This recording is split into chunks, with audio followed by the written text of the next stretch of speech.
Tell me that 3 years was all for nothing. Our brotherhood made your life a fucking nightmare. You destroyed all association.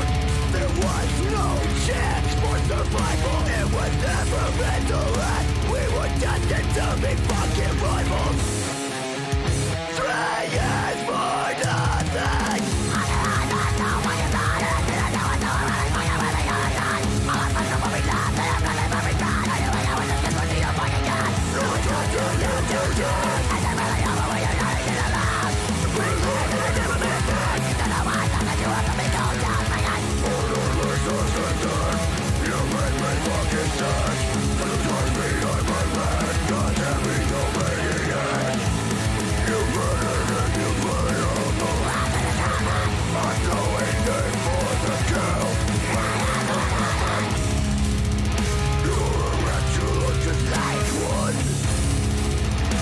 So many games, none of them were fun. Get your fucking act together, everyone you know, and the fucking goddamn forget. You're a rat, you look just like one. You play so many games, none of them were fun. Get your fucking act together, everyone you know, and the fucking goddamn forget.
was convincing the world it didn't exist.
Stores they work in.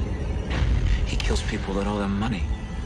And like that, he's gone.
Hello, everybody. Welcome back to another episode of Trash Talk. I hope you guys were enjoying the tunes. That is a little playlist I put together, some local bands. That was some Necrocroft that you were just listening to. They just started up. They are fucking killer. Death metal. Shout out to Scott. Shout out to Mac. Rock and fucking roll. I'm joined today by Dom from Pitch Black North, from Satanic Tea Company. I'm very, very stoked to have him on. He has built a tea company based around the beauty of fucking Satanism.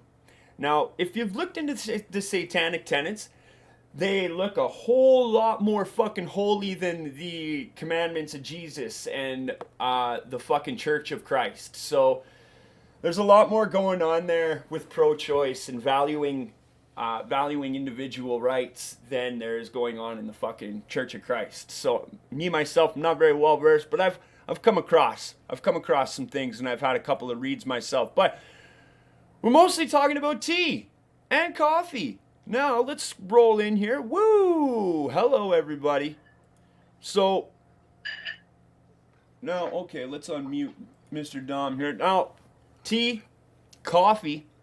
It all started with tea, though, right? It did, yeah. It started with. What was the first? It actually started as a clothing company. Oh, really? Oh, yeah. Pitch Black North was a clothing company, right? Yeah, well, I guess Pitch Black North. It's still all Pitch Black North technically, but Pitch Black North owns Satanic Tea Co. and Satanic Coffee Co. So it's all the same thing. Oh, okay. I wasn't very clear on that. I didn't because I've seen both. I've seen both Yeah. logos and everything, and I just knew that they were together. Yeah, definitely. So, what was the first beverage product that you did? What was the one that kicked off the Satanic Tea Co.?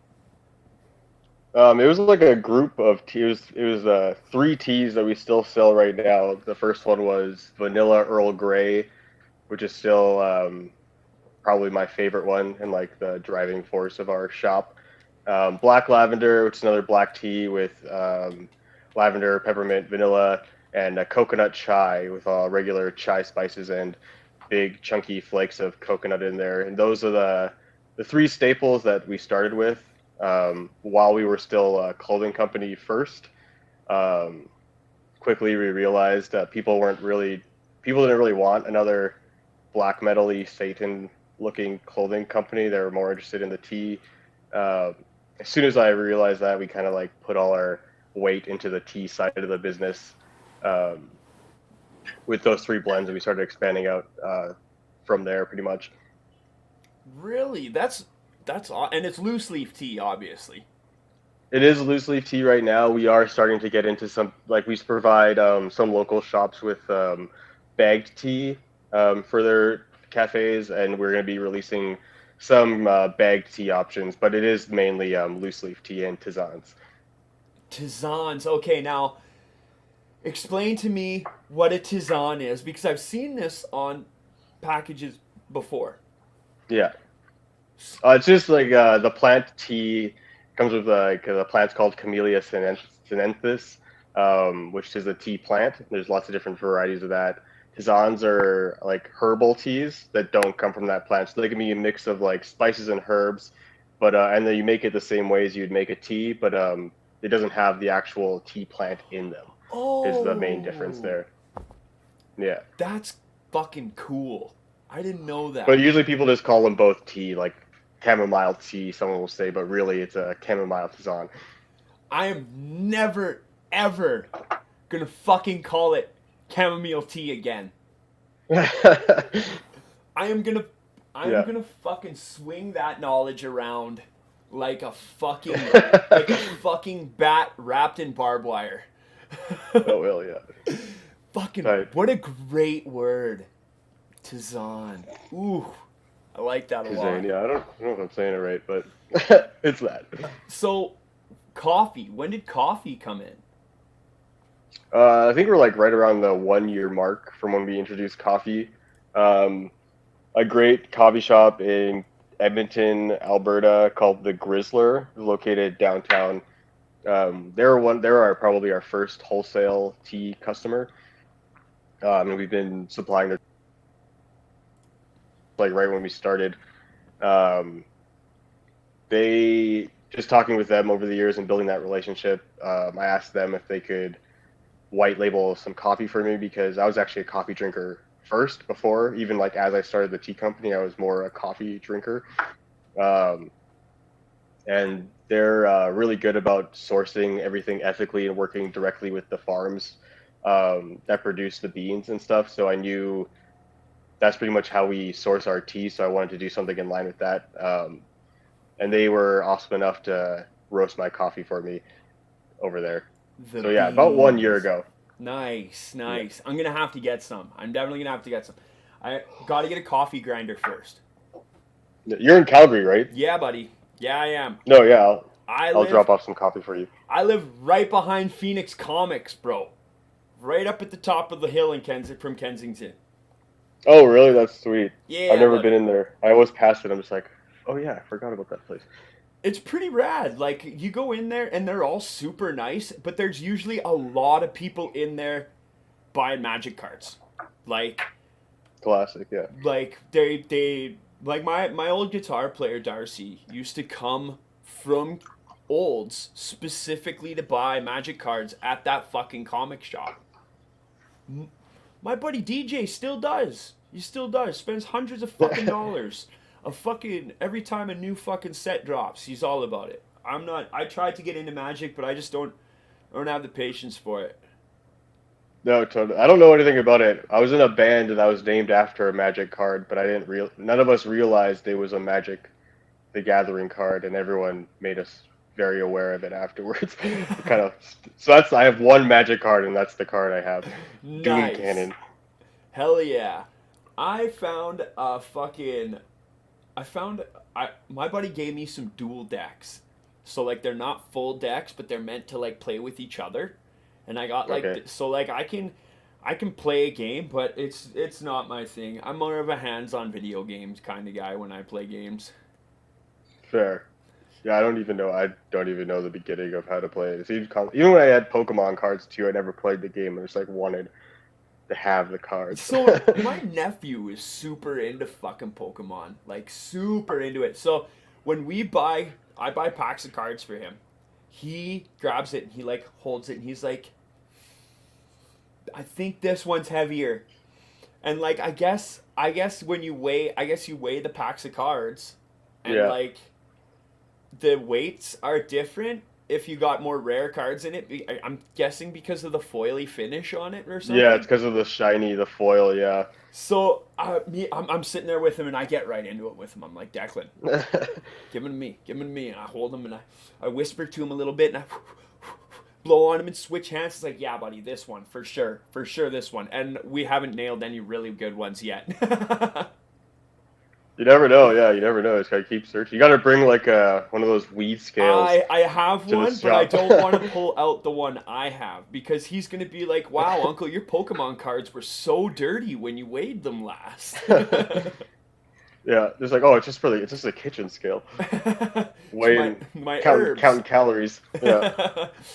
I don't think he plays Pokemon either. I think he just collects the fucking cards. I think I may have Yeah. played. I collected Pokemon cards too when they first came out, and I think I might have played twice Yeah. in my whole life, and I had a fucking dresser drawer full of Pokemon cards. Just ridiculous. We're gonna move on from the Pokemon card talk though. Like that's a little much here. That's a little much. Now the whole social media thing, because you got a pretty good fucking social media set going on. Like as far as Instagram and TikTok and Twitter, right? You know, well, Yeah. I've checked. Twitter's really hard for Canadians to get into when they're not trying to be political assholes. Yeah, Twitter has definitely been the hardest one, but it's also the one I put the Twitter and Facebook, I would say, are the ones I put the least amount of work into. It's like mostly reposting, but I think in the last couple months, the Twitter the Twitter realm is acting in our favor, and I think the next like few months will our followers will hopefully keep going up. But yeah, the TikTok and Instagram, especially since they started introducing the Reels, um, it's really helped us a lot to reach more people, especially like joining TikTok a year ago. I think we've been on there a year now. Has been like massively crucial to reaching new customers. And if you're not on there, like you're definitely missing a large audience that you could be hitting otherwise, I think.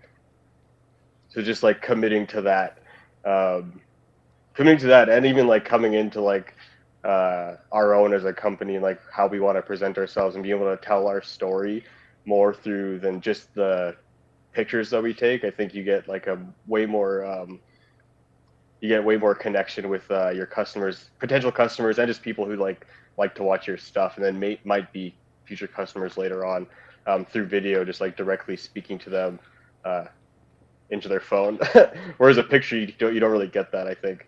So just transitioning our efforts into video content has been like huge for us. Really?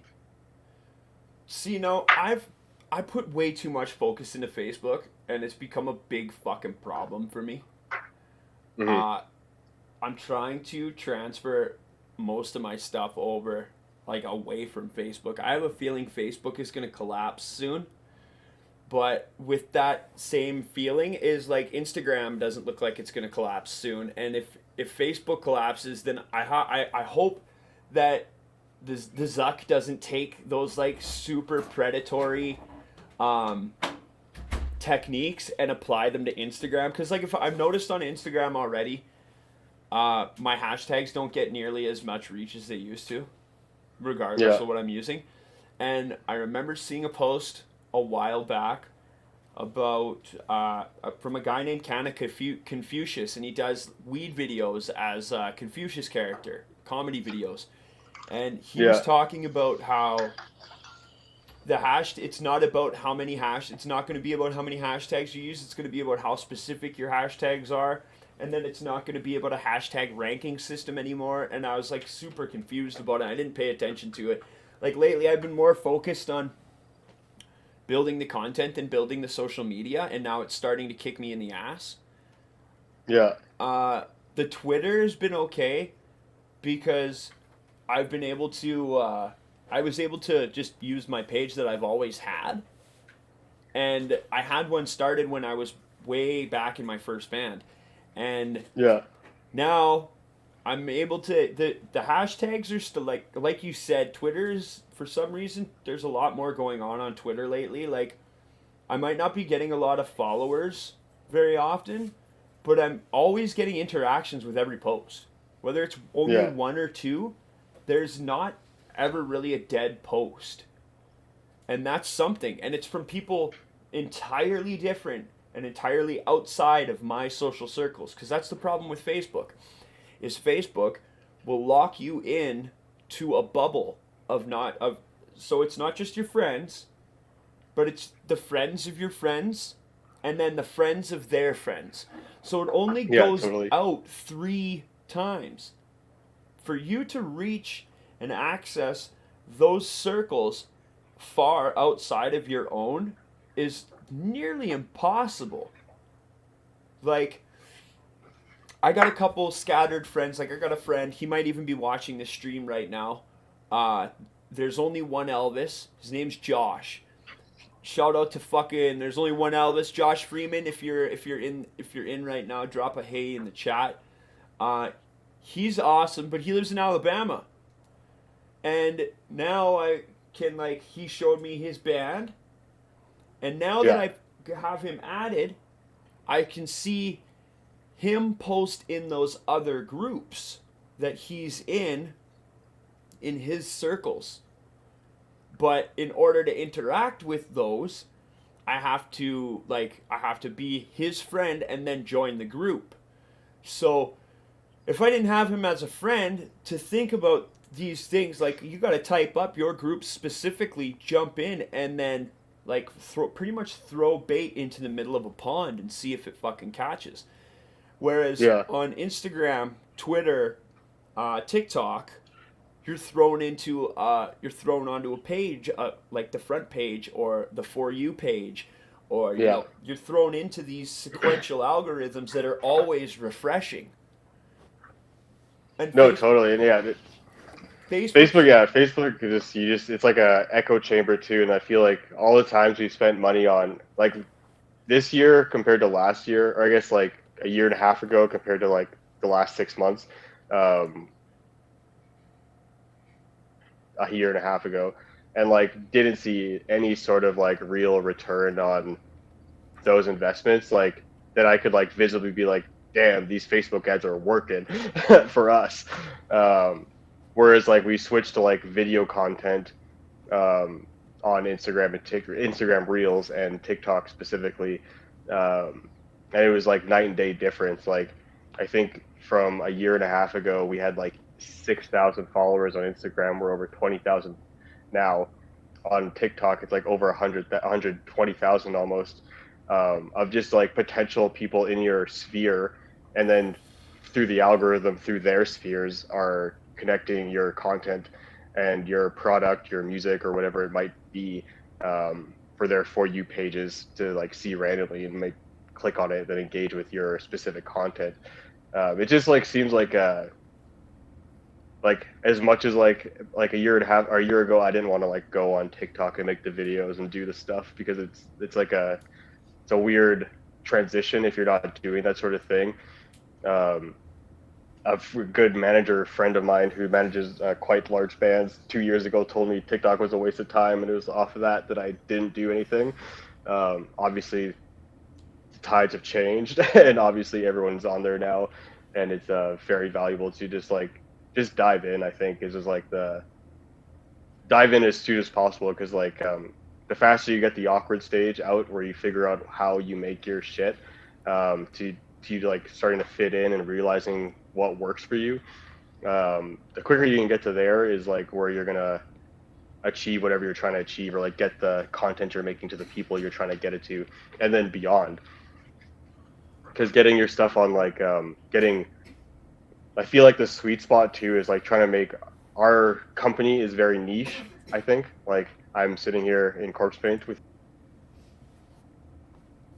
tons of people are like gonna, in like the general mainstream world, like connect with that immediately. But if you can like figure out a way to like make your niche band, product, or whatever, like accessible on the For You page for like people who are just watching like fail videos or whatever, if your video comes up because it's funny or whatever the offshoot is, to like get them interested or like make it end up on their For You page, is like has its own value in itself, other than just like the metal community, the black metal community. It's just like the general, that is very important obviously, but like also just getting it out to like the general public of people who would never ever see your stuff and like maybe take a chance because it was so out there, if you know what I mean. you got me fucking convinced.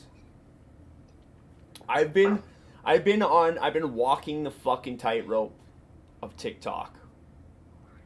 Yeah. So, because I don't do Snapchat. Snapchat is just, I forget that's a thing still. Yeah, exactly. What do you use that for? Like, what do you, other than like what we all know people are using it for? I don't know what else. That's pretty much, like, what else do you use Snapchat for? That's pretty much that's pretty much what I know. Is like, Snapchat's the scandalous one, right? And it's like, I don't have any need for scandalous ones, you know? My scandalous one is on the other end of the couch, eyeballing me as I talk about this.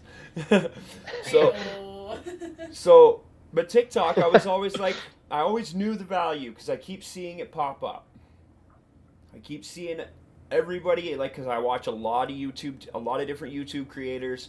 I watch a lot of different streamers, and a lot of them are saying TikTok, and it's like, okay, I'm trying to get into how to make this, because I'm into the content. I'm into making the content, like recording the interviews, going out to the shows, meeting the people and doing that.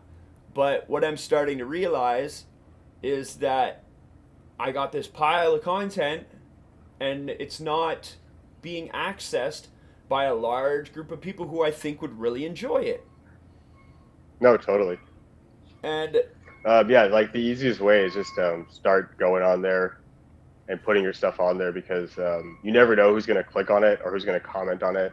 Um, and as long as it's like within the community guidelines of their stuff, which like I don't see why your interviews would violate anything like that. and Like, it wouldn't. None of them would. Like I don't. It's just the thing is like you said. It's the making the content thing. It's like finding a good system that works for you to get your information out there. Plus, a piece of funny or like a show of your product or something for those little snippets, those little bite-sized tidbits that everybody likes. And I scroll through them too. Like I run through reels on Facebook, videos on Facebook all the time, and I scroll video after video after video.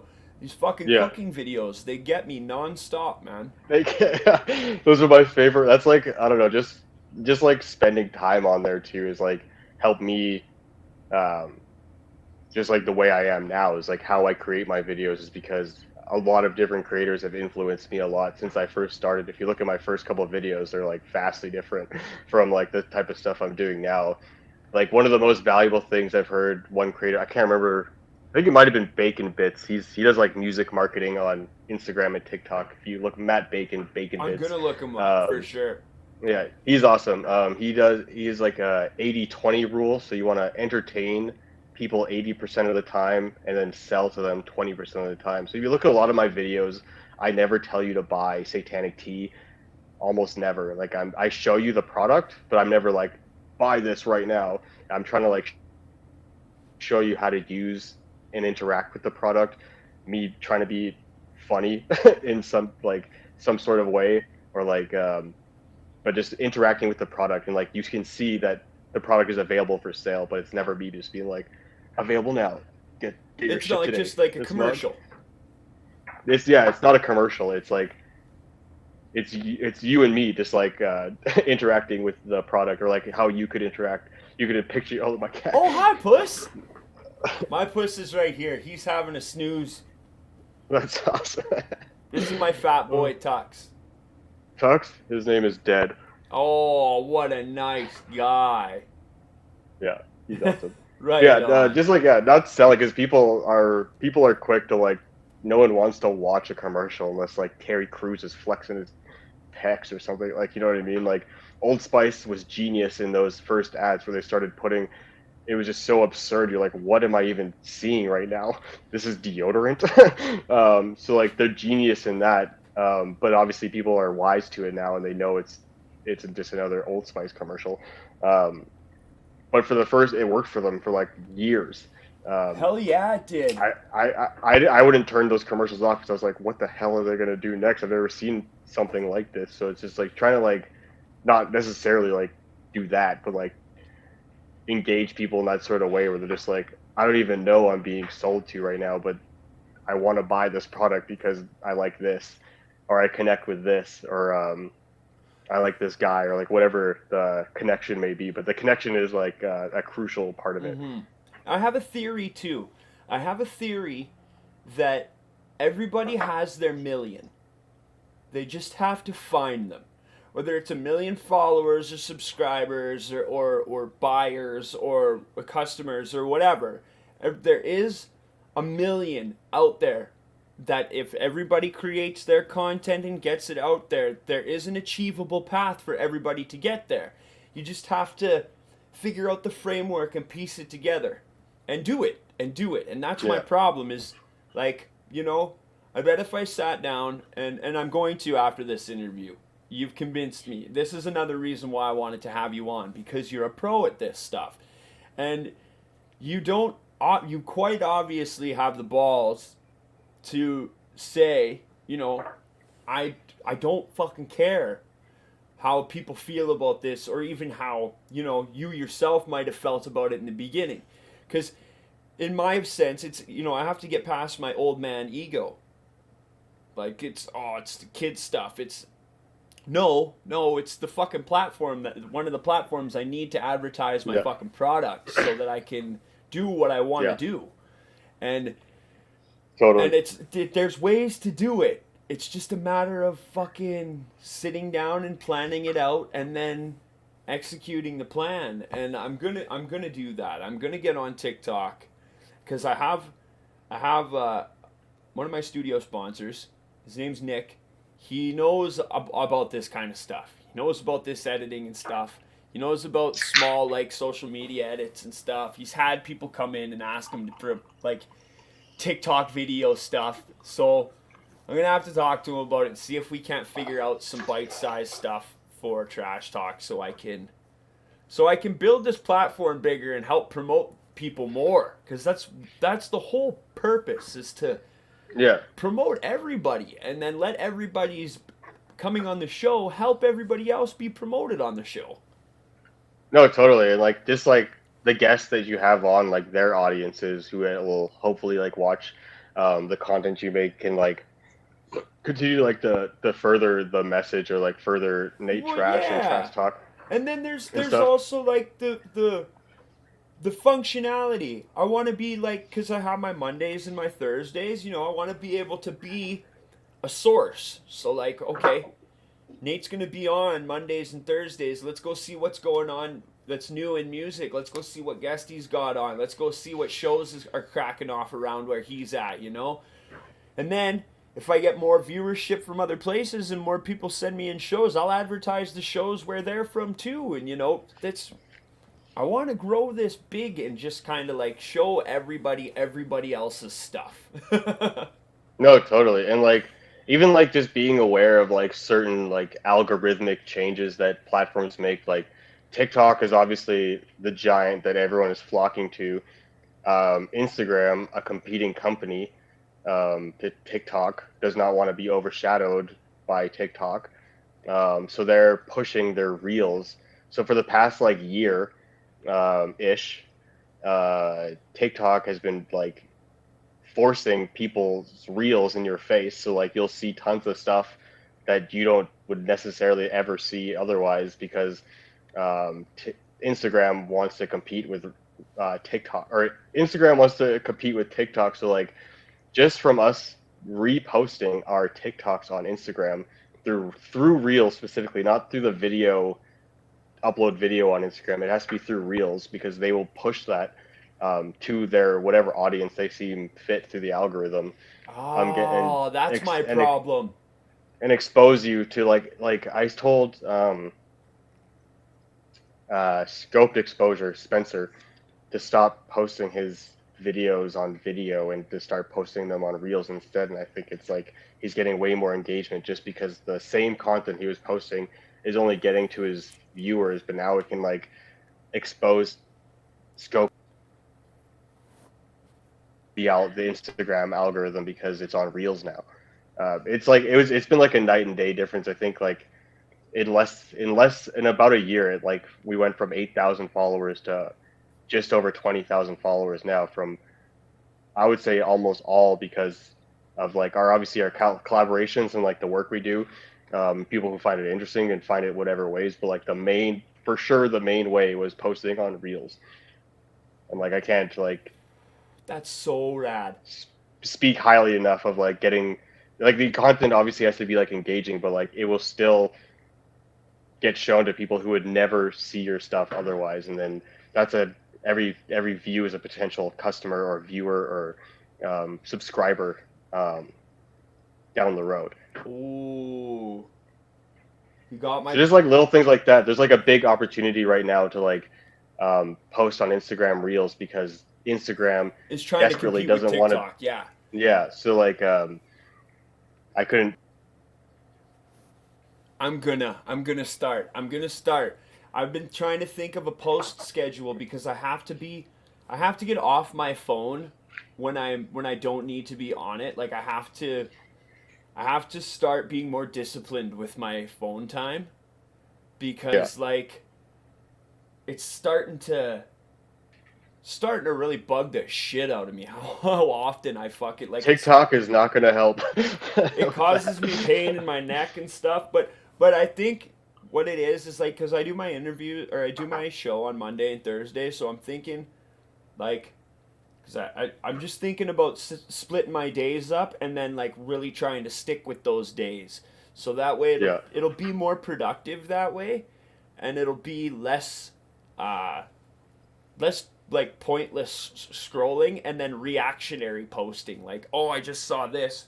I should make a post about my stuff now because I saw somebody else posting about their stuff. And it's like, no, Yeah. I should really get into a post schedule and then see if I can get in on something like Hootsuite and get a dashboard for all my social media in one place so I can interact with all those social media one time in one place and not have to Yeah. go through all these different apps all the time because come on, man, they're terrible. They're terrible. You know they're terrible.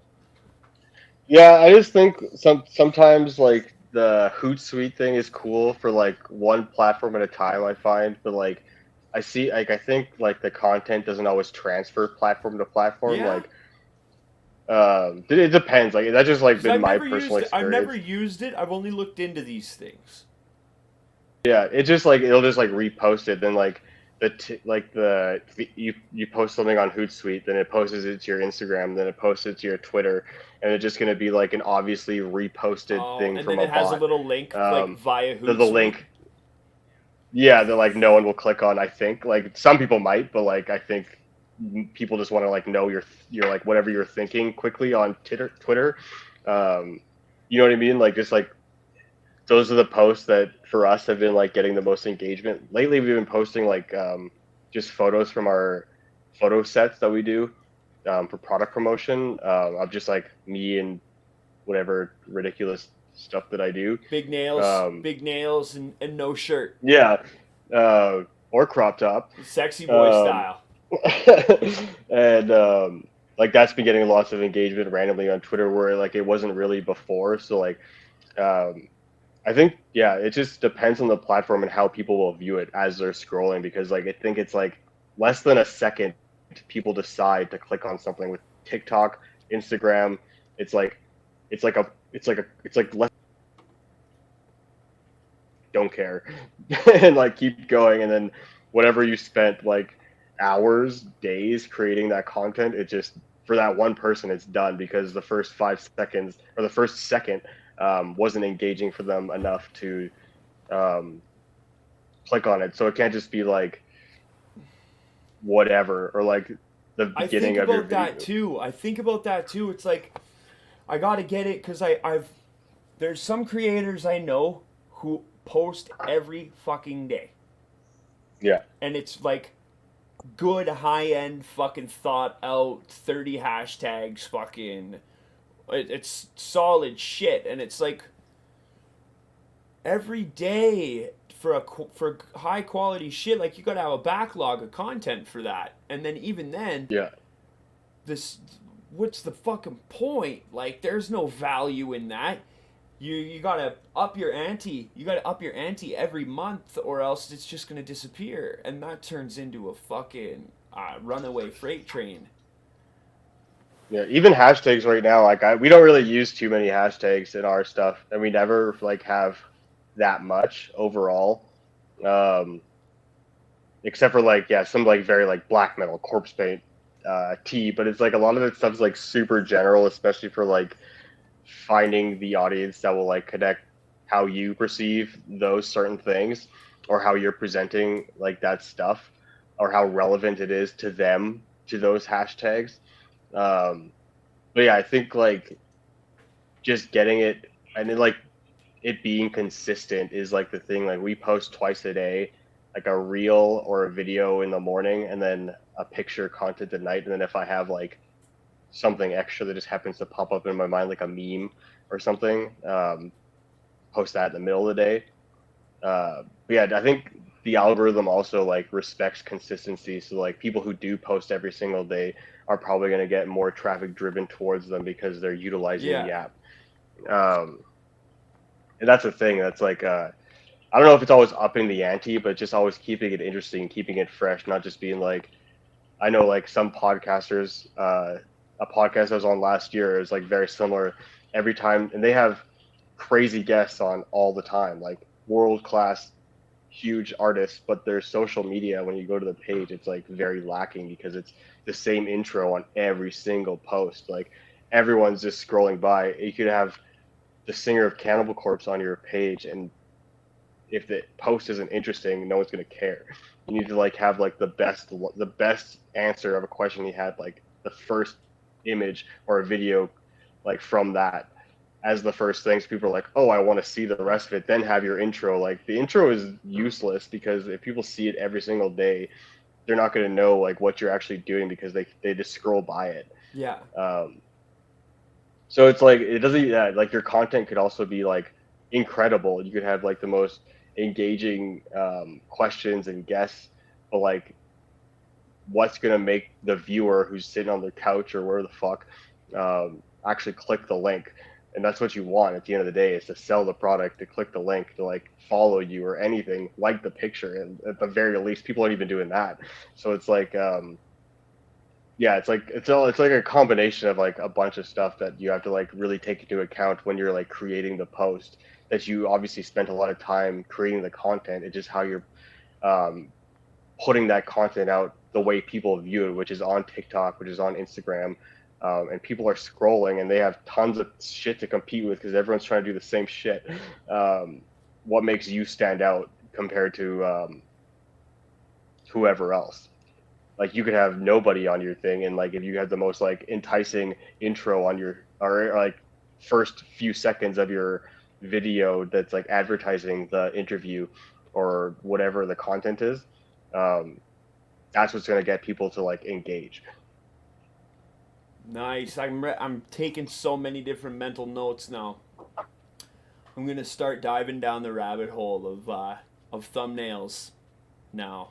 Yo, yeah, thumbnails for YouTube, yeah, like people talk about that shit all the time. Like they are so like nitpicky and stuff about like the YouTubes, or like even like the TikTok has like a similar type of thing where it's like the thumbnail, but it's like a GIF or like a what's the what does Instagram call it when they it's got like the infinity symbol. Oh, a story?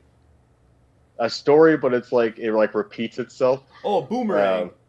Boomerang. So like TikTok, instead of a thumbnail, it has like a boomerang, and you can choose which part of your video you want to be the boomerang. So like, for example, there's like a video we made where we hollowed out an orange and made tea in the orange through like steeping, and like there's like a part in the video where it kind of looks like I'm fingering the orange, and that's like that's like the most enticing part of the video for like people who have no context of whatever is happening.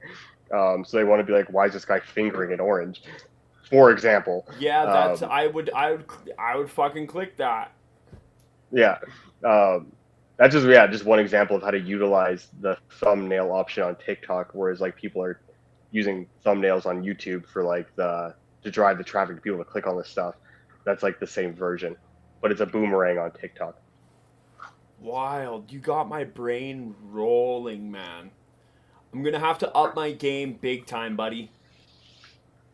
Oh yeah, and it's like I don't know, it just takes like a bit of sitting down and like listening. There's like a YouTube duo called Colin and Samar. They are like it's just about content creation for people who make content. Like they've been like huge for me just understanding, and it's like looking at other YouTubers and like people who make content on TikTok, who make tea, or like who make music or whatever the fuck that you're into, and like not just who does it, but like who's successful at it on that platform, and like what does their stuff look like, and just do that. That's kind of It's kind of what I've been doing. It's got a little bit of what I've been doing. Like Nick Nocturnal. Nick Nocturnal is he's doing the Twitch thing, and he's really good. I like his stuff a lot. He seems like a really good dude. And then like Dean Lamb from Archspire, his YouTube is doing really good. Him and his wife brings his wife on his YouTube channel, and they do like dueling guitar videos and stuff. She's an incredible guitar player. She plays for the Hallowed Catharsis out of BC. And oh really? That's wild. Yeah, so like they're like a fucking Tech Death Power Couple. And their YouTube channels kick ass. So I'm just gotta, like you said before, I gotta get past the whole start point. You know what I mean? Yeah. And I The hardest have, part is starting. yeah, and I have with the show, like I used to stare at my computer in the corner and be like, am I gonna stream today or am I not gonna stream today? You know? And now it's like I gotta stick to my schedule, but I wanna stream every day. I can always think up new content now. I can always think up a million people to interview. And now that shows are starting up again, I can think of a million different shows to go to. But it's just how to engage people to get into that content. Because right now, my mind is like, if I just release enough stuff, eventually people will find it. But I know of people who have done that and have gotten like upwards of 1,500 fucking videos and still aren't really, they're cracking big numbers, like probably upwards of 10,000 subscribers, but 10,000 subscribers in a lot of years with that many videos is like, it could be a lot better with social media, right? And Yeah, totally. I think I could do it. I think I could do it. I think I could. No, yeah, it's like just starting is like the biggest thing for sure, and it's like, if you're like having a live person that you're doing, just like have like a 5 second skit where it's like, what the fuck's happened? Then like you start the interview that way. Like I think I saw like right before the pandemic hit, like people were someone random was like posting videos on tour, people just like cornering them by their band trailer and then just like opening up the trailer, and like they were like nobody and they had no one. They just started like months before and they already had like tons of engagement, tons of likes on all their stuff, tons of views on the YouTube videos, just because it was like kind of interesting. Like, oh, got you here, like at the van trailer. If you're outside interacting with the person and like the interview just starts like in the trailer, like a part that you don't really see, but you are interested in because you like the band, and you're like, oh, this is their trailer, and then you're just talking to like the fucking drummer in the trailer for half an hour or whatever. It's just like that one little bit that like gets people to click the thing. It's just like people will watch it or they won't watch it, but like getting them to actually click on it is like the most difficult part. It definitely is. Doesn't matter what it is. Even it's so true, because even with your friends, even with people who like support you, are like always gassing you up, who are always checking out your shit, even for them to hit share or to like pass the content around, it's very difficult to even get your friends to do that, because God knows your friends, not all your friends are on the same promotion fucking grind that you might be, right? So it's like, that's what's like, I gotta get outside of the fucking bubble. I gotta get totally far outside. One of the most important things someone said to me a long time ago that I took to heart was just forget about your friends. Like pretend they're not even part of the sphere of who you're trying to hit, because they're not going to support you anywhere near as much as you think they should. Well, and I know that for a fact, and I don't hold that against them. I don't. No, like, totally. They're not my audience. They're not the audience I'm trying to fucking target. Like, a lot of my friends, I don't have a very large group. Like, I got a large group of, friends, people who I'll always be fucking cordial with. I'll always share a high five with, but, when I'm around them. I'm not calling them up on the weekends just to fucking chat it up over coffee. I'm not sending them messages to look in on them and see if they're doing okay. Those are the people that like I'm gonna fucking slap hands with at the next show I go to if I see them, right? And then my small group of friends that I do have, they're all working on their own stuff too. So like we all are very productive together. But that's another thing too. I can't rely on my friends to be productive with me when they're being productive for themselves.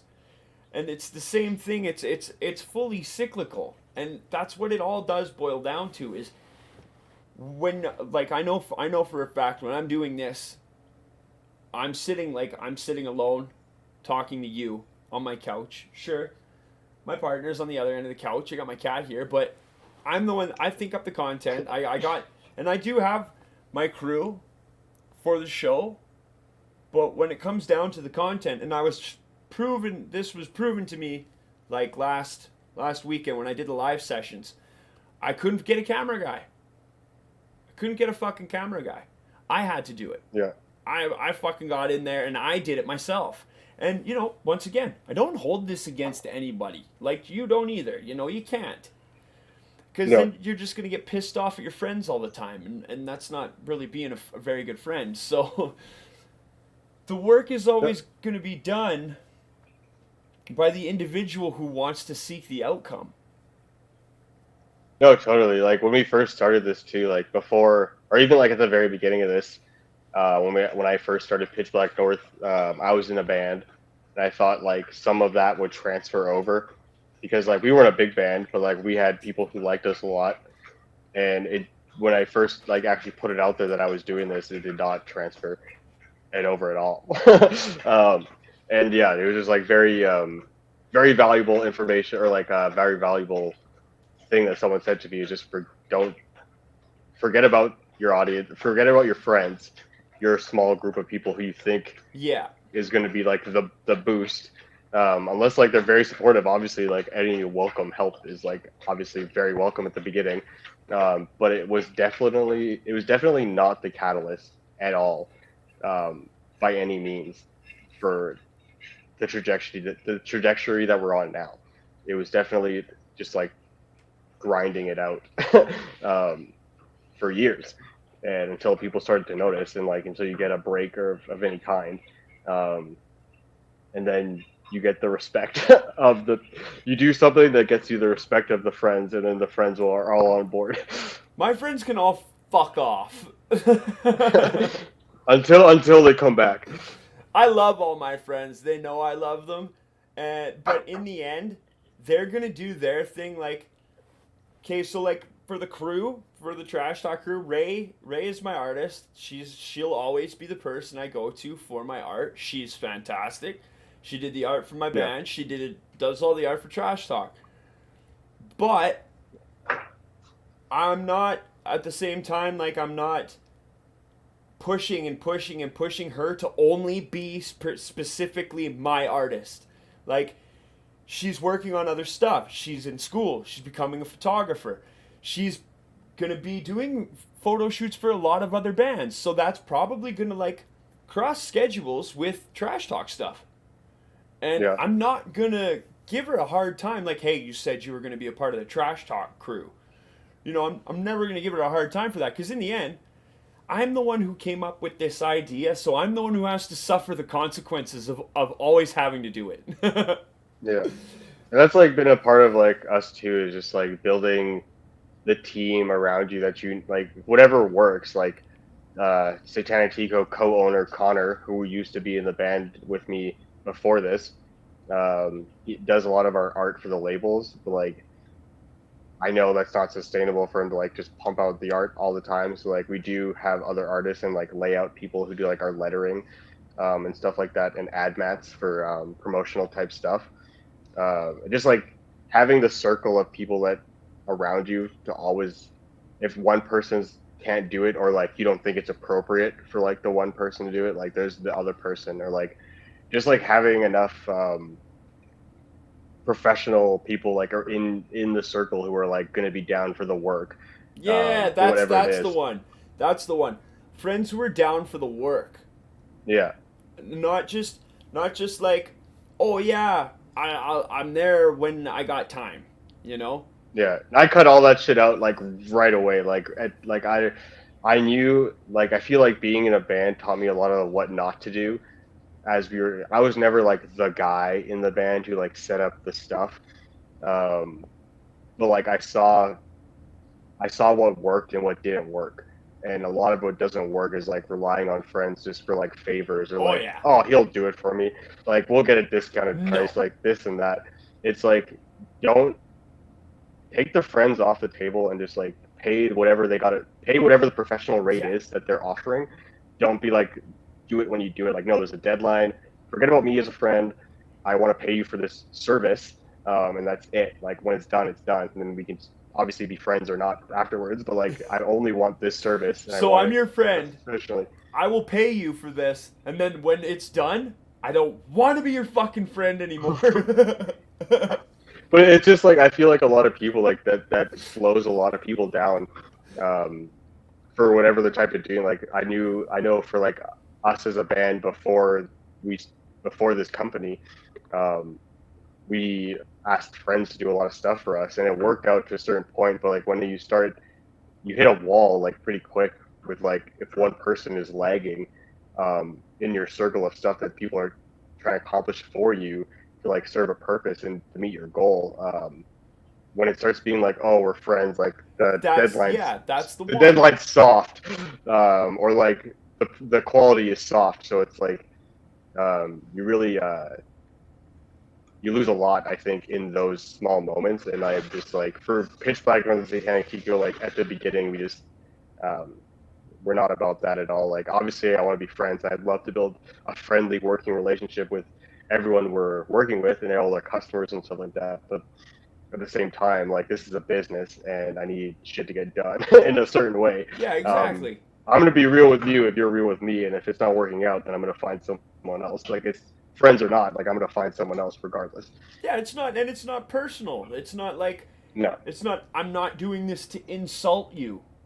I'm not doing this to I'm not doing But this if you to take it that way, I just don't give a fuck. Yeah, exactly. Yeah, I'm not doing this to purposefully make you feel bad or say that what you offered to do for me was not good enough. That's not the purpose. The purpose is I need something done and you couldn't do that specifically, Yeah. so I'm going to move on to somebody else who can do that. And that's I'm a businessman, and I need another business person to do business with me. That's like what it comes down to, like every single time. And if like I get that vibe from someone I'm working with, like in that like friendship type of sphere, like I'm really hesitant on doing business with them again because of it doesn't work out. Like it never works out as good as you want it to when it's like a straight up business relationship with a stranger. Like stuff usually works out way better when it's a business relationship with a stranger than a friend, unless they're like a very professional type of person. But when a lot of people are starting out, it's easy to like save money, obviously, which is the biggest prize, I think, is saving money. But at the same time, like your message, your content, your strategy, everything can suffer if that other person isn't on the same page as you because you're friends. Yeah. And that's Well, and in that's the been my end, experience. friends, there's a lot of situations too where your friend, if they're doing their own stuff, they're gonna prioritize their stuff over top of yours because they don't see that as a 100% like business transactional relationship. Like if I don't do this on time, I'm not going to get paid and I'm not going to get repeat business. Whereas with a friend, it's like, well, if I don't do this on time, I'll let them know that I can't do it on time. And what? What are they going to do? Yeah. Like, not come to fucking Christmas dinner? I'm going to see them at the show in 2 weeks. You know what I mean? So, No, totally. people like that, you see that. And that's another reason why I really love the people I work with, because Nathaniel and Ray I'm super tight with, but they're also like super business oriented to the point where like they are more so than I am in some aspects. Nathaniel in most aspects. Ray in most in all creative aspects. Like I talk a lot. I talk loudly. And I have Good for a podcast. Well, and I have no problem talking to strangers and engaging them as if I've known them my whole life. Oh yeah, what do you got going on here? Oh, more drank, more bevies. I'm like I have high social anxiety, and it's hard for me to talk to people. But if I have a couple drinks, it helps a lot. Well, and that's another reason why I wanted to do this too, because I feel like I can engage I feel like I can engage with anybody, really. Like, I know socially anxious people that I've been able to talk to without a problem and I've become really good friends with. And I know people who are like totally, like total, what's that word? Extroverts. And they can't, but they can't, they're not extroverts with strangers. They'll be extroverts with like, oh, this is my friend's friend. Oh, wicked. Then Yeah. that means they're my friend too. Like, that's, as soon as they get that initial introduction, then they're all over it. But a lot of people, they can't be a friend with somebody unless they're introduced to them first. Whereas, like, I ripped all that down when I moved out to the city. Like, I had to. I was recovering Yeah. from drugs. I had to fucking find a job. I didn't know anybody. I had to. And now I'm trying to parlay it into, like, you know, maybe not having to work construction forever. But that's a long ways in the future. Right now, it's just a hobby to take my mind off of not working construction forever. No, but you never know. The right video, enough YouTube subscribers get that ad money coming in. Well, and that's just it. They always talk about the YouTubers that are making like big millions. But they never talk about the YouTubers that are just, you know, making a good living and just doing their thing, right? Like, Yeah. I don't make the largest fucking amount of money. I'm definitely not making six figures. I'm not making like I'm not broke, but I'm not making huge money. You know, if I could make what I less even less than what I'm making now, if I could cover my bills and just like not have to break my back for a living, I'd be very satisfied with that. I'd be very satisfied with that. And then like be able to Yeah. go on the road and take the show on the road and go meet new people and like go to new festivals and go to new shows. That'd be fantastic. But the work has got to get done first. And you have definitely like my brain's like melting out my ears now. You social No, I media, couldn't. yeah, go. I couldn't. I just couldn't suggest like getting on Reels and TikTok enough. Like especially if you're not already like, just like for example, a tea company I know has a much bigger had a much bigger following than us less than a year ago. Um, we had started a year ago. They had much more Instagram followers, much more Twitter followers, big on Facebook. They've been on like Oprah magazine and shit like that. Very nice person. Ivy's Tea Co. I think you can only get it in the States. Um, but she has been making TikTok content for a little while now, and I feel like she just for a few months, and she's just figured out whatever worked for her. Um, and she went from like I just looked at her page the other day. It was like 800 followers, and now it's like almost 6,000 followers in like a couple days. Because she's finding where she fits in the TikTok sphere of her content and how it relates to her business and her whatever relates to her business. Because it's like also kind of a niche hip hop tea type of thing. So like it's just finding what works for you, and like not doing it is not going to get you anywhere. But like once you start, it's probably gonna suck. Like even like we have 120,000 followers on TikTok. Sometimes I release one and it's a fucking dud, and it doesn't do well at all. That sucks. But there's the odd time you make one and you get 10,000 followers from one video. The 10,000 people added to your sphere of people to like potentially see your content is a game changer. From going from 0 to 10,000 or like whatever it is a huge game changer, especially like if you're selling something like interviews, tea, music, singles, albums, like whatever it happens to be. Um, I don't think we'd be like anywhere near where we are in the past year if it wasn't for like just going all in content and like being consistent with it every day, every other day, like a few times, like at least 4 times a week, um, because we know that Instagram is trying to show people shit to compete with TikTok. TikTok is just being good at to people in your niche sphere because of hashtags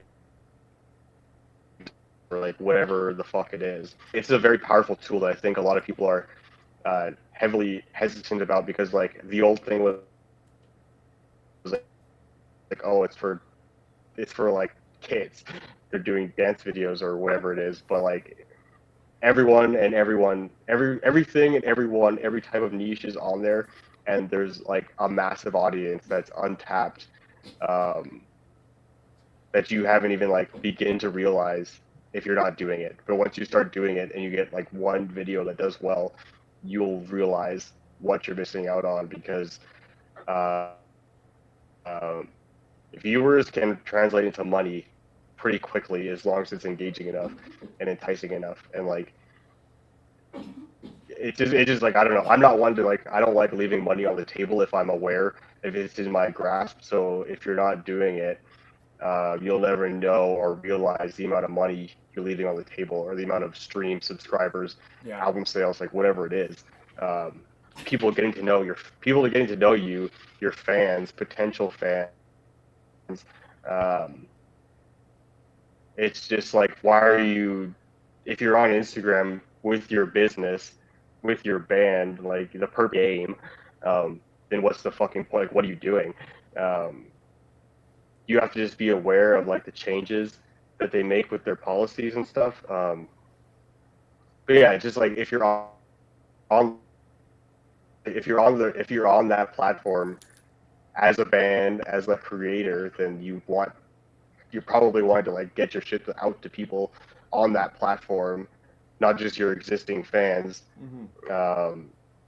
So like you have to play the game a little bit, and that's like I think where people don't want to do it. Where I see like lots of professional bands, obviously their managers are telling them to get on TikTok, and the content they're posting on TikTok is like the same. No, they could be a huge band, and you look at a lot of the videos, and they're getting no engagement because the videos are just not what is meant for that platform. So I just think if you're like creating and you're on the platform already, like you should play the game and like give in a little bit because no one's going to see it otherwise. And like if your whole goal is to like get people to see your content, then what's the point at all? You're totally right. Which is why like I do a lot of stuff that I don't care. I've never cared how people think about me, about my company. Like I know that what I'm doing will relate to other people.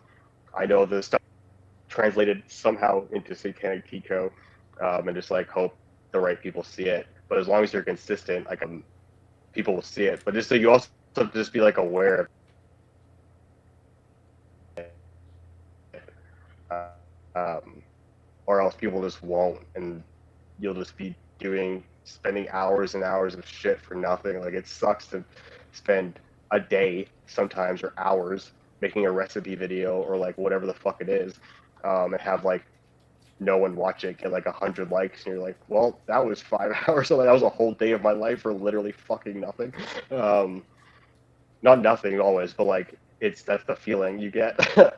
But it's just consistency because you're always gonna have some duds. But like if you're doing nothing, then and like knowing that the way the game is played on these platforms, you're leaving money on the table, or you're leaving subscribers or viewers on the table, who are ready and willing to consume the content because we all want that fucking content. Yeah, for sure. Fuck. Yeah, and it's never been about for me it's never been about like do people care whether I do it or not? It's been about time. It's been about time. It's because I'm a construction worker. So like I spend a lot of my time working, and then I spend a lot of my time recovering from work, and then like I got to make sure that No, totally. I got to make sure that the time I spend, and this is my problem with Facebook, is the time I spend on Facebook is not productive social media time. And that's my fucking problem, is I need to spend my time on the platforms that are going to be the most productive. And if those platforms are, from Yeah. what you're saying, going to be video content on Instagram and TikTok, and then like getting my thumbnail game up and my proper fucking my content release schedule up on YouTube to get the YouTube up, because like you said, I know how to play the game. I know how to play the game. It's just a matter of doing it now. So now I think it's Yeah. time for old needy boy to start properly playing the game, and we'll see what happens. Let's see what No, happens. totally. Because like you can have the best. Yeah, because you can have like the best thumbnail or whatever, and too, then you can have like a great TikTok video that doesn't include the thumbnail. It's just a great TikTok, but it at some point in the video, it directs you to like click your link in your bio, which will take you to the YouTube video. Will like help everything because like I have a shop, like I run my shop through Shopify, um, and it tells you lots of analytics. Shopify is really great for if you have an online store, and it tells you where the traffic comes from, like if it's a social media site and stuff. And like since we started on TikTok, like I think like 70% of our link clicks directly to the website, not our link tree, is coming from TikTok. So like that alone is like huge information that like, okay, you're obviously spending the right amount of energy on this TikTok videos because that's where a lot of the traffic's fucking coming from. To whatever it is, like whatever, it just has to be like enticing enough that people will be like, oh damn, okay, I want to see more of this. Click, buy, or whatever, add to cart, whatever it ends up being. You've exploded my brain over and over again. The social media talk has definitely got me thinking. Yeah, this is like, I don't know, this is like all stuff that we learned this year pretty much, like this past 12 months, because we only started a year ago on TikTok, and then before that we were just like trying to do it on Instagram, and it was very slow going, just like releasing cool pictures or like enticing enough pictures of me with the T or like whatever it is, the character Crucifix, me in the corpse paint, me in the gimp mask, and I don't even wear the gimp mask that much anymore because TikTok sees it as sexual content, so they flag my videos all the time. They take they deleted my account last year, May and June and July, all together. Like I had to start a new account, and they finally gave it back to me. But then now I only wear the corpse paint on TikTok pretty much, and I've never had one video taken down. So just like understanding, like obviously the Git mask was like great for shock value, and it's part of my character as Crucifix with Satanic, but like the value of not having a TikTok outweighs me wearing the Git mask all the time because Okay. I know not having a TikTok cuts into my bottom line, and that's a fucking lot coming from TikTok. 70% of my clicks in the past like few months are coming from TikTok. So like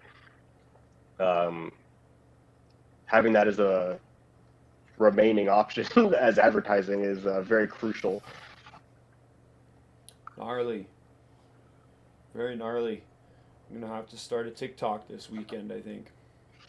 No, yeah, I would highly suggest. Like I couldn't like lots of like since we started like lots of people have noticed like small businesses around Calgary or like just people we're friends with have noticed. Obviously, we post a lot of video. We post a video every day, pretty much every morning at 7:30 is pretty much a video. You're gonna get a video 9 times out of 10, like almost 7 days a week, pretty much every week. Like there's like maybe one day where I'm just like, I can't do it. I'm tapped out of content. Have asked me like, is it worth it? And I like can't. It's been like a total game changer and like has like led us to do lots of things that never would have happened without starting and being shitty at it at first. It's really, really interesting, man. Like,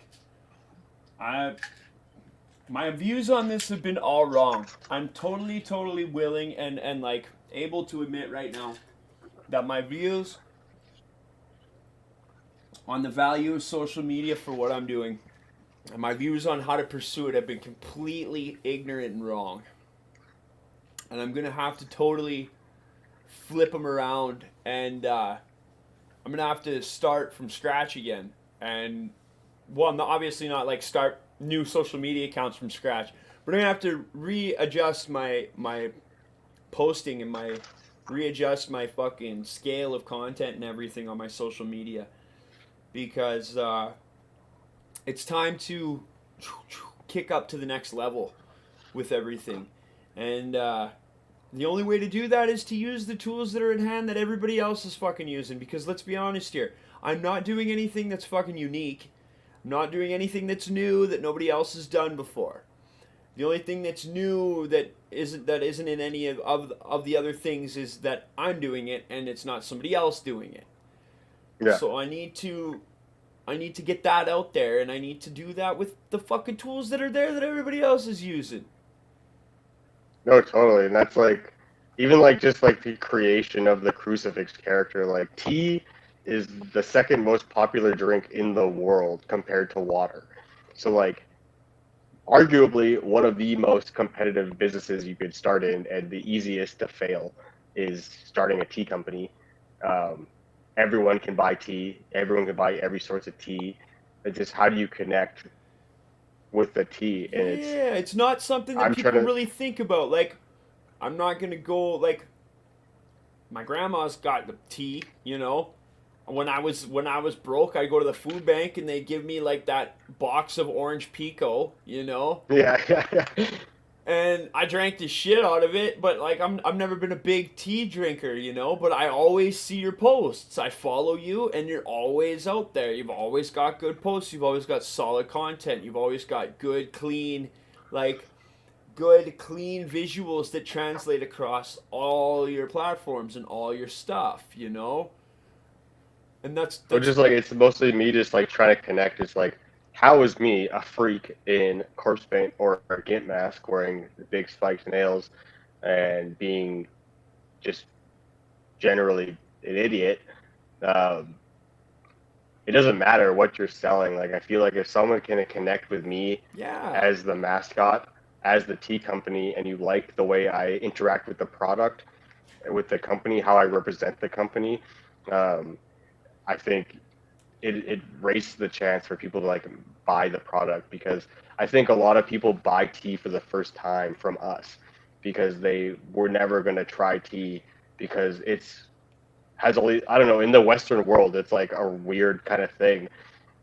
It's for old ladies. It's for ladies. It's like it's not this. It's much different here I think than anywhere else in the world where it's like a much normal thing for everyone. Yeah.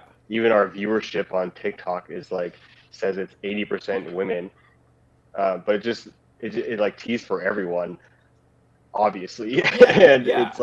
it's just like what is going to change the thing in someone's mind to being like, oh yeah, tea, like this is actually like more interesting, and I would spend more than double the price at a regular grocery store price because I connect with this person um, via social media because I understand their story, I understand where they're coming from. Maybe I can connect with them because they're like me a little bit. It's just like it's all those things that like factor into a person's mind. Like think about how you feel when you watch any commercial. Scrolling because I fucking hate commercials. But if you're like part of it, it's like a feeling you get when you see this person of joy, of like laughing, of sadness, or like whatever it happens to be. Like my story, um, it plays a part in it, and like getting that to be a potential customer or a listener or like whatever it is. Um, to separate yourself specifically from the ocean of other people doing the exact same thing that you're doing. At the bottom line, like at the bottom line, I'm selling tea, but how many people are doing it like me? That's very true. That's very true. Um fuck. And that's I think that's the thing too is just not trying to like cuz what I always think of is like oh I got to develop a character and then stick with that and then how am I going to remember and then it's like no the character is you yourself period and that's how you like you said that's how you connect I'm starting to understand I'm understanding what you're saying here and I need to do that Yeah, like myself. Yeah, like I put on the corpse paint, and I put on the git mask, but like I don't like do much. I feel like I'm being very true to myself overall. Like I'm bringing Your all things my that you interests, like. Yeah, like this is yeah, all my interests to the company. Like the whole reason we're starting to play music now and like releasing music is like I've been in bands since I was 11 years old. I've toured in bands since I was like 17 years old. I'm 31 now. I'm doing this by myself. Well, not quite by myself, but like there's things I always wanted to do, and I feel like I'm just gonna do them through the company. If people will like them, they'll like them. I think they will. Um, and just executing them in the way that is Satanic Tico, because it just I feel like I've spent a lot of time doing stuff I didn't like. I was in commercial demolition for like almost my entire life. That sucks. It hurts a lot. My yeah, whole man. body's Like fucked. My my body's shoulder fucked is up from fucking doing it. killing me. My body's fucked up. I worked in kitchen. The last job I had before doing this full time was working in kitchens. That's where you get like I started doing cooking videos. I love cooking. Like my family always cooked shit growing up. I take a lot of that shit and influence their into our videos, but I add our tea to it. And just like with music, just stuff that I enjoy, I'm trying to like incorporate to the thing so like it could be a total like amalgamation of like me into this thing, and that's like what the whole goal has been is like just try and I'm still like trying to form it so it's like kind of like mushy and putty still, but like the ball is coming together I think a little bit. And hopefully like, yeah, when we release music like people will just connect with that and just like the same way you get any song stuck in your head, it's more evergreen. Like I think of songs I was like I was labeling tea bags all day today, and I was pumping music from when I was like 14, 15 years old because that shit still gets me hyped up. I would love for people to like listen to the music we're about to put out and think of Satanic Tea and like, oh, I gotta just like thinking about just like keeping it relevant because music can be super evergreen um, down the road. So like we could end or whatever, but the song will still be on Spotify and people will still think of Satanic Tico that way, and whatever else comes with that. Hopefully, we don't end, and we're still making music and making tea. But like people can think of the music and be like, "Oh, I should probably order some of the Satanic tea because I'm jiving with this song so hard right now." Fucking right. It's fucking right. That's fucking deadly. Okay, well, we gotta cut this. We gotta end this out. We've been fucking chatting for an hour and a half, and Oh yeah, yeah. um, I definitely want to have you back on the show though. When you're ready to Word. drop that song, just let me know, and we'll set up another interview. Sick. And I could probably get Ray to come on too, and talk about it as well. And yeah, we'll go from there. But this is the part of the show where you get to do all your shout outs. Shoutouts right now. Yeah. Okay. When does this come out? Shout out Or it's time. out right So we're live now. right now, but I'm going to be Oh uploading yeah. this to Yeah. YouTube after as well. Okay. Well, fuck. What do we have? Everything's sold out. We got Satanic Coffee. You can get that in our online shop. I just bought a new pour over. Gonna make a TikTok about that right away. Oh. Um, we're gonna have like a huge Canadian new metal band collab coming out probably next month. Cryptopsy Tea is still online. If you want to sell your soul and just drink some Satanic Tea, you can just hit our shop and buy something, and your soul will be mine, and you're going to go to hell. I think that's everything for now. Oh, Blood Drenched, our single Blood Drenched Torture Chamber will be on YouTube. Music video will be out right away. I'm hoping by April it'll be out. So if you're seeing this, just search Blood Drenched Torture Chamber by Satanic Tico. Very rad. Very, very rad. Um, so, my shout outs go to Camp Misfit Clothing, of course, Canadian Extreme Metal Radio, Mountain Bistro in Bragg Creek. We also got Octave Studios, Medicine Hat, Nick the Music Dude, and of course the beautiful Cursed Earth Apparel. My buddy Reed. Reed's the greatest. He is gonna be. Got some stuff coming for the band here soon. We got some cool Horrify merch coming soon. I also got to plug Horrify's first show is next Friday at the ever-loving hole that is Vern's. I could not be more happy to be playing our first show at Burns. Clint is a dirty old bastard. I also got to plug our next show in Edmonton, March 19th. We'll be in Edmonton with Sadistic Embodiment and Prophetic Suffering and Doomsday Grin, so that'll be rad as well. Thank you, everybody, for tuning in. Thank you, Dom, Crucifix, the man himself. Thank you for giving me a masterclass and a hype inspiration for social media and getting video content out onto the social media. I'm gonna be doing my best to just get started. So I thank you for that. No problem. I look forward to having you on the show in the future. This was a great conversation, and cheers, buddy. You have a good night. Yo, cheers. Thanks so much. You too. See ya. All right, that was Crucifix from Pitch Black North, Satanic Tico. So he said a lot. He said a lot about social media. Like, my head is spinning. My brain is melting. My shoulder hurts. I know. I'm old. Can I have a puff off your vape, please? Yes. Thank you, everybody. Oh, nice. Thank you, everybody, for coming to hang out. Nathaniel, guess what?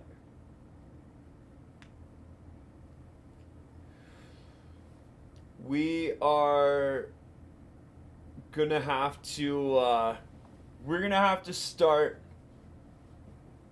like, really getting into the social media rabbit hole, buddy. We're gonna have to, because I think that local band Smoke Out and I think that Trash Talk could both very much benefit from getting into Instagram clips, getting into Instagram Reels and TikTok. Because, like, we're not trying to sell a product per se. You are more so than I am, so I think you... So no, you don't need to make clips of your show, Nathaniel. That's what he was saying. You can make clips of your show. But the thing is to make a whole new piece of content to bring people from that piece of content to what's already going on to your show. So it's making more content specific to Instagram, specific to TikTok, specific to bite-sized reels, so that you can bring those people to watch your shit. We make content like fucking animals. We can pound content out like nothing. We always have ideas for content. Don't say you don't. I was already saying that before you even put that comment down, Nathaniel. I knew you were going to try and say that. We always have ideas for content. It's just redirecting a little bit. That's all.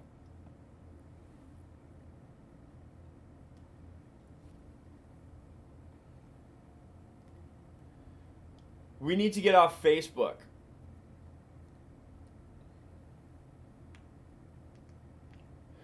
Facebook is killing us.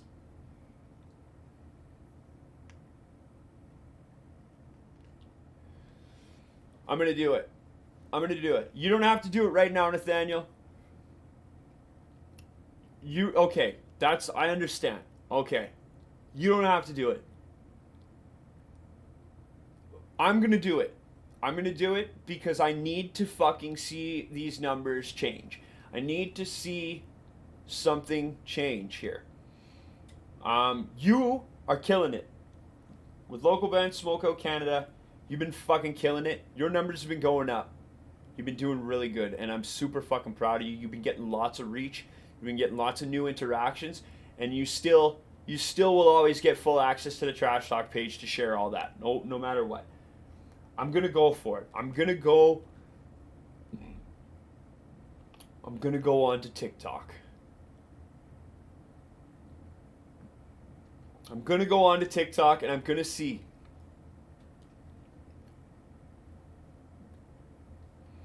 The thing is though, and I've started to figure this out too, is to get people to do it for you, you need money. Money, man. It's fucking money. And I'm starting to slowly save up the money for it. So this is, me and you can talk about this more in the DMs. I think me and you, Mr. Nathaniel, need to sit down for a talk and have a video talk here soon anyway. I should probably get you on the show. I should probably book you in for an interview too. Oh yeah, this is another thing I wanted to talk about. Viewers? Viewer friends? People who are watching? It's getting late. I gotta get ready for bed soon. But I wanted to talk about content changes here. So I'm thinking about, instead of just doing interviews whenever I get them and just piling them all up and just going for it. So that's another thing too, Nathaniel. I'm trying to find the arrow here. Trying to find the arrowhead. I'm trying to find the Diamond Dallas page. Diamond. In this, okay? And so I'm trying to streamline it. I'm trying to get it so that it's like a funnel, okay? A bunch of different pieces that can like come down to the one, so that we get to make the content we want to create, and then we can just break that up, and every piece of content that we create is also, and I know that you're thinking about the clips and everything, and cutting your shows into clips and stuff, but we also make lots of Facebook posts. Well, we need to make those more valuable. We need to make the pieces of content that we put out, not just like our streams and our videos, but we need to put out like every piece of content that we release, right down to the fucking Facebook comments, and right down to our Instagram posts, right down to the Twitter, because I'm making Twitter posts for every stream now. Those need to be valuable. They don't need to be long, extensive, scripted, but they need to be consistent. They need to be valuable. And there is a way, I know that there is a streamlined system that we can develop to get to that. And it will be easy, but everything is hard when you start, just like Crucifix said, just like Dom said. It's always hard when you start, but then there's those little jumps that keep you going. And I think me and you and both of our products and what we're doing we're both due for a jump to keep us going. So now it's time to fucking start looking for that jump. And I'm going to fucking do that. I'm going to jump to TikTok and I'm going to see, because I'm not stopping. And I'm starting to get frustrated with this too. But I'm not stopping. Nothing's telling me to stop. It's telling me to keep looking for other things. And I don't know. This interview was definitely really eye-opening. But I'm going to start doing viewer submissions on Mondays. Follower submissions, music videos. I'm going to also do new releases, where I bring out the list of new releases that have come out either that week or that bye week, or for the month, or whatever new releases have popped up. So if anybody's got new releases, any band is dropping new stuff, I'm hopefully going to be able to get a list of that. I know a guy, Joey Hawken, who's been posting new stuff. Always has a post about new releases.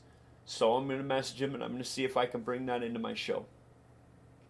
I'm also going to do the show announcements. And I'm going to do the show promotion. So if you have a show, send me a show. I will promote the show. I'll show the poster, and I will play the band's music. The bands who are playing the show, I will play a song from those, one song from each band every night before their, or every Monday before their show, as long as they send a submission to me through the proper channels. Proper show promotion every Monday, music in circulation, the scene's coming back. So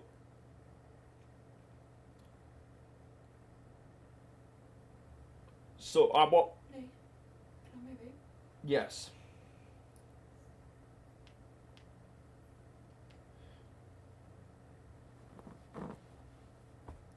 Well, I like content creation. I know you have a hard time with content creation, Nathaniel. And you're good at it though. You're so damn good at it. I don't know why you don't like it. You're fucking good at it. And you sure look like you fucking enjoy it when you're doing it. I know you just want to play music. But that's just like, this is the game that we chose. This is what we chose. So we gotta play it. We aren't. There's, see that, and that's why. No, but that's what you got to get past, Nathaniel, because I feel the same way. And that's what I was saying in the interview too, was that's why you have to let yourself come through your content, because in the end, we aren't doing anything new. We aren't doing anything new, but what's new about it is nobody is us doing it. Nobody is us as the individual creating this content. And I feel that when these things really start to shine through, when your individual personality starts to shine through in your content, that's when people really start to relate and really start to grab hold.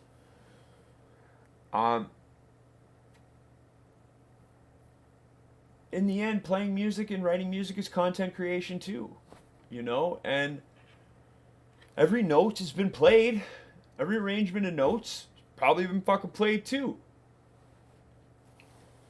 It's just, I don't know what I'm trying to explain. Hello, Russ. Russ is in the chat now.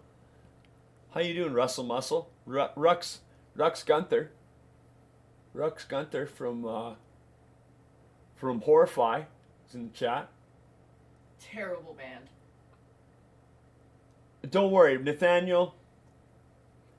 There's lots of there's always going to be stuff that you don't like to do when it comes to work, and when it comes to like getting shit out there. But in the end, there's give and there's take. There's give and there's take. You know, you got to give to get, and you're not going to get if you don't give. And like, your work is starting to show. Your work is starting to show, Nathaniel. 100,000 streams, and that's you and Ray. Like, that's yours and Ray's ideas coming to the forefront and finally getting noticed. Like, your work is starting to pay off. So we just have to find those new platforms, and we have to give in.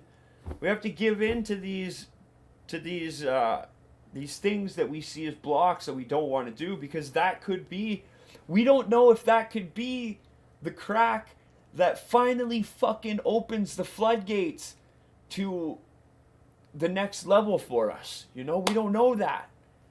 And we have to take those chances in order to move up and move forward.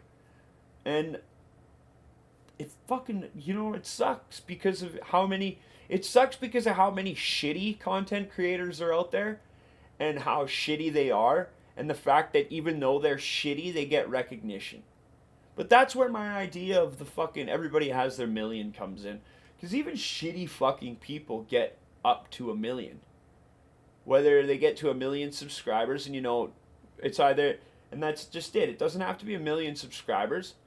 Maybe it's 1 million clicks, or 1 million hits, 1 million views over your whole channel or whatever.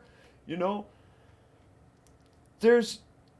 I just feel like we're on the precipice of something fucking big, and we gotta just keep on trucking. And if it means jumping over to TikTok and trying out TikTok and trying out some new fucking thumbnails, and I'm gonna do it. I'm gonna fucking try it out, and it's gonna be good. It's gonna be good. It's gonna be fucking good. And even if it's not, there's gonna be a lesson learned there, and I'm ready to learn some new lessons. I'm ready to learn some new lessons so I can move forward and so I can get some upward fucking momentum and some forward progression. And I'm gonna fucking make a horrified TikTok too, because I know, Russ, you gotta tell me, you can't tell me that fucking Joel wouldn't have a heyday making up skits for TikTok. Like, that's what he's doing for our band already.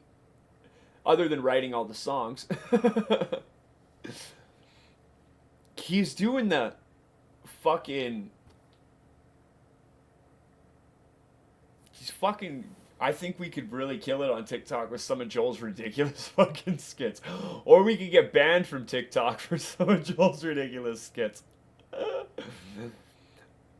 I'm gonna play a Horrify song right now because I fucking want to. Actually, you know what? Russ, I'm gonna stop recording this right